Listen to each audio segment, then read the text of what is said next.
guys? No. Okay. Today is Wednesday. Magluluto tayo ng pagkain ni Mr. Araw niya ngayon mga guys. So, wala naman akong ginagawa. Galing ko lang sa palengke. O, diba? Walang ginagawa pero galing sa palengke. Magluto-lutuan natin. Kasi next week niya kahapon. Kahapon ko siya na sana siya dapat lutuan. Nakakatamad mga guys. Kaya ngayon na lang.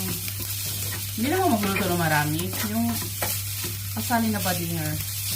Pero may spaghetti tayo. Pero yung spaghetti nila, alam niyo na, napakasimple lang. Wala nang mga yung hotdog, yung mga sausage, tapos mga spaghetti sauce. Simple lang. Asin, diba? Yung asin tsaka pepper lang, gano'n lang yun kasimple.